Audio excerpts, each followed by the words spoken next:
You mentioned about digital SMEs. Can you expand a little bit about the partners you've already had in that sort of sector? Well, a great example is Orange Leaf, and they came into a very early do.cake morning, and the way the story was told to me by a member of our team suggested that Orange Leaf might have been a little bit sceptical about the idea of us moving into this space of working on digital solutions for the heritage sector, because they're a very, very creative digital SME and they're working in that market. But they very quickly realised that actually we weren't trying to compete with them, that we are the honest brokers. We're a university, we're effectively a charity, and that we've got European funding and we're not allowed to make a profit, and actually we're not aiming to make a profit here. We're aiming to enable SMEs to work in a way that's mutually beneficial with cultural organisations and with the academy.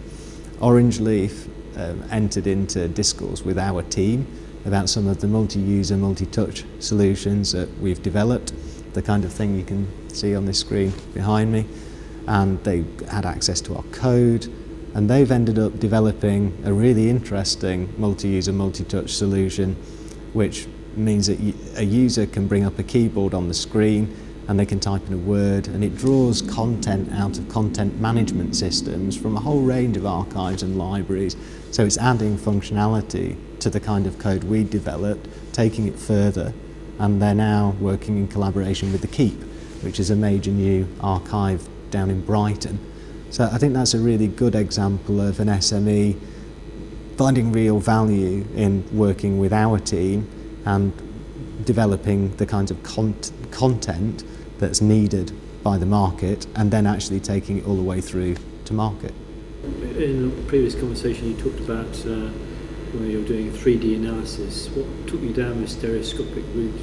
Why did you decide to go to 3D rather than stay in the 2D space? Why move into stereoscopic 3D? I think it's not quite a move, it's more of a flirtation probably. That we see 3D as having enormous potential. We think for cultural organisations right now, to be able to show objects in 3D and to be able to interact with them will be incredible for the learning experiences of visitors. It means you can see a sculpture and rotate it and see it from all angles. And yes, you can do that in 2D or 2.5D, but doing it in 3D has a real impact and a real wow factor, and that's worth thinking about, we think. But we're also interested in what happens when we don't rely on stereoscopic active 3D anymore, and we get into not needing the glasses, and how is that going to impact on the way that we interact with information. So we're starting to think now is the time to start to deal with some of the complex interaction issues, whether it's through touch or through gesture, that will have very serious implications down the line when we do move into a glasses-free 3D interface world. What is the 3D internet going to look like, for example? We think it's our responsibility as a university to start asking those difficult questions ahead of the game. Can you elaborate about the Worcestershire Hive? The Worcestershire Hive have been really important to our partnership alongside all of our other partners, Birmingham Museum Trust, Library of Birmingham, Ironbridge Gorge Museum Trust.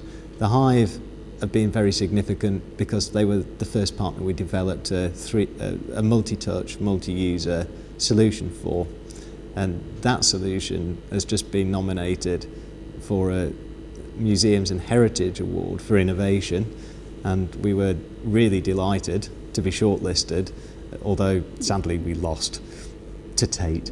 But then Tate had a massive budget compared to ours, and they'd been working on it for a long time, and they deserved their win. It was well won. But the Hive, it's incredible to be shortlisted so quickly with this kind of work, and it made us all feel, and all our partners feel, that we're definitely on the right track. Can you tell us about some of the issues you've had to, some of the hurdles you've actually had to face and leap over? Putting a project of this scale together, which is to say a £2.4 million project, and that's just for the digital heritage demonstrator part of it, is enormously challenging. but to skip over the practical challenges of procurement, which is not to say that they're insignificant, because they are quite major, and the challenges of dealing with a whole range of large institutions as partners. I think one of the most important challenges is actually a cultural challenge. It's trying to bring three sectors to a table to talk together and to work towards solutions. And the barriers there are often just around simple things like language, and the fact that three sectors can use the same word and mean it differently. And a really good example of that is the word object, that to an SME, a coder, object-based coding has a very specific kind of a meaning. To a cultural organisation, an object is an artefact. They have no understanding of the coding issues that the SME might be discussing. I like to think that for an academic, object is what we do. We object to everything that everybody else has to say on principle, because we think in a very critical manner. So you can find yourself in a discussion where three groups of people are using the same word in different ways, and that's just one example.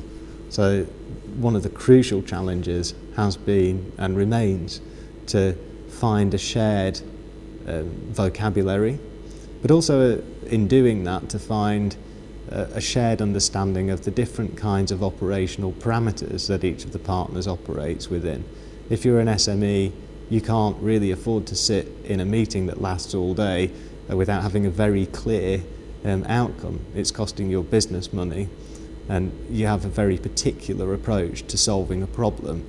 In all likelihood, your project management is going to be different to the way that a cultural organisation might operate, where they're being paid anyway.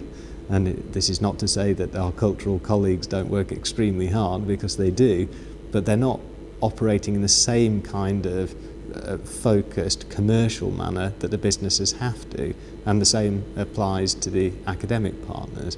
So you need a shared language, but you also need a shared understanding of just day-to-day operational parameters, and you also need a shared idea of what your strategic visions are.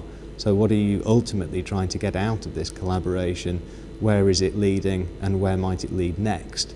So we've found that to be challenging but enormously rewarding, and all partners find it enormously rewarding. It's that point about being challenged, having your thought provoked, and going back to work and reapproaching your own work just within your own sector in a different way. So with challenge comes opportunity. Can you expand a little bit on the idea behind the art and the technology coming together within this project? It might seem odd that it's an art historian and an archaeologist who are leading this digital project with a team of human-computer interaction experts, and a guy from a gaming background, John Sears, is an incredible coder, and Joseph L. is come in from the British Museum where he ran online. It could seem odd that this is a very cross-disciplinary mode of work, but to us and to the partners we work with outside of the academy, this is common sense. It seems to us that we're living through a cultural revolution that is considerably more profound than the invention of the printing press, that it's had more change, more impact on our lives than the printing press did, and on a scale that is phenomenal. It's global, and it's an incredibly rapid shift. It's so obvious that we almost don't notice it in our day-to-day lives anymore. The fact that we walk around, so many of us, with a smartphone in our pocket with more computer power than NASA had to send men to the moon is just taken for granted. For our team, which is incredibly cross-disciplinary to the point of maybe being post-disciplinary, and our broader set of partners, we feel a slight frustration sometimes when we hear politicians from all parties talking about the importance of STEM, science, technology, engineering, and maths. And that's not to say that we don't think those disciplines are important. Of course, they're essential to our own work and to the economy broadly. But for us, the revolution that we're living through isn't going to be, and actually isn't being, STEM-powered. It's like the last revolution. It's steam powered. It's science, technology, engineering, arts and maths. And the reason that it's important to include the arts is that the arts collaborators, whether we're talking about graphic designers or we're talking about arts and humanities scholars or cultural organisations, approach problems in a different way. And I'm sure that all of my coding colleagues and my HCI colleague, Dr. Chris Creed, would also say that actually when they sit down with arts scholars or with cultural organisations, they find that they're approaching new problems in new ways. And I think that collaborative raising of the challenge is really, really important. What do you think are the challenges this project or these projects face going forward? The challenges are always going to be, I'm afraid, in this period, going to be about funding. And it's an increasingly fierce funding environment that we're operating within, and we all understand that that's the case. This poses very fundamental challenges to our cultural partners who are facing pretty tough cuts at the moment.